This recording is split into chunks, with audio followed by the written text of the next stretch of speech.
Jessore road পশ্চিমবঙ্গের ব্যস্ততম রাস্তাগুলির মধ্যে অন্যতম। এটি বাংলাদেশ ও ভারতের মধ্যে সংযোগ স্থাপন করে।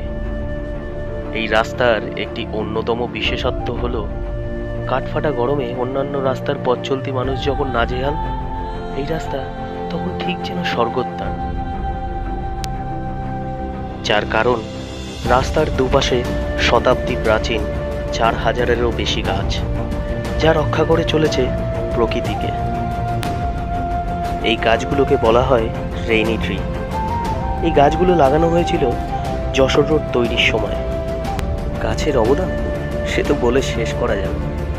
তবে একবার ভাবুন তো, এই শতাব্দী প্রাচীন গাছগুলো কত মানুষকে অক্সিজেন যোগান দিচ্ছে। এই গাছগুলো শত শত বছর ধরে আমাদেরকে অভিভাবকের ন্যায় রক্ষা করে চলেছে। গোটা দুনিয়া জুড়ে পরিবেশ ও জীববৈচিত্র্য রক্ষায় গাছ কাটার উপর নিষেধাজ্ঞা চলছে।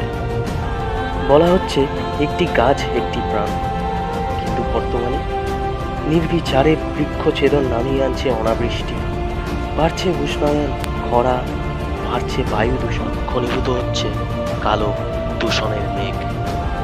কেন্দ্র ও রাজ্য সরকারের তথাকথিত উন্নয়নের নামে, সড়ক সম্প্রসারণের নামে গাছগুলিকে কেটে ফেলা চলছে। মানুষের সুস্থতাকে বলি দিয়ে পরিবেশের এই ভারসাম্যকে নষ্ট করা চলছে। এই কোন উন্নয়নের নমুনা?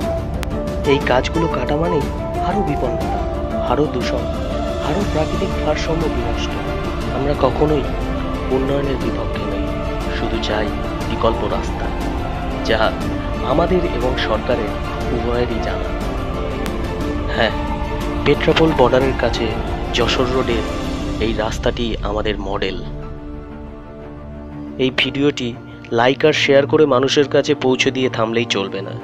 চলুন আমরা সকলে মিলে গাছেদের পাশে দাঁড়াই, নিজেদের জন্য, বেঁচে থাকার জন্য, নতুন প্রজন্মকে একটি সুন্দর দূষণমুক্ত পৃথিবী উপহার দেওয়ার জন্য।